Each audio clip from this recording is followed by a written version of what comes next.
Hi, I'm Sharon from the 500 Group. In this video, we're going to talk about new equipment versus used equipment. In this challenging time, I'm seeing a lot of clients head towards secondhand equipment. While there are pros and cons for both, it is really important to weigh up all the differences and not just the price. One of the most important things to consider is your research. It's really important that you do your research and weigh up the pros and cons of purchasing new versus secondhand. The first thing is, what type of finance will I consider? How much can the business afford? Will I require parts, servicing, maintenance? All these things are really important to consider. The last thing you want is to have regret where it's something that you can't change after you've purchased the goods.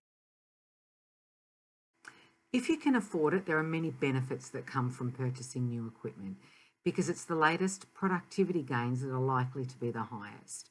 Peace of mind should come from warranty, availability, and parts and servicing and things like that.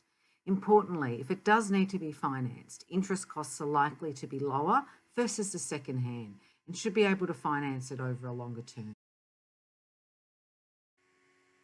A major downside of purchasing new equipment is it's going to cost you more than second-hand equipment. So potentially you will be buying less equipment.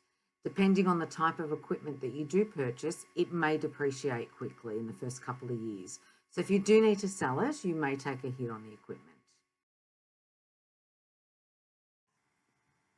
Pros of purchasing second-hand equipment. The main upside of purchasing second-hand equipment is it's going to be cheaper, so you potentially could purchase more equipment.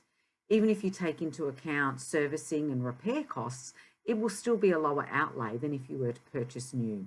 You are less likely to take a depreciation hit, as most of that would have been borne by the first purchaser.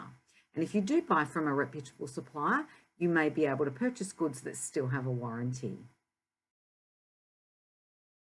Cons of buying second-hand equipment.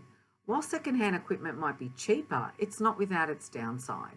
It may be a lot harder to find parts to replace for second-hand equipment, and also servicing specialist equipment may be a little bit more challenging. Breakdowns and downtime are likely to occur.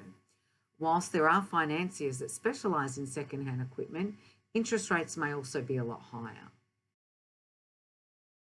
The question to ask yourself is, will you actually use the asset over the full useful life of the asset? Always focus on the total cost of the asset. Things like the purchase price, the final cost, servicing, and also parts.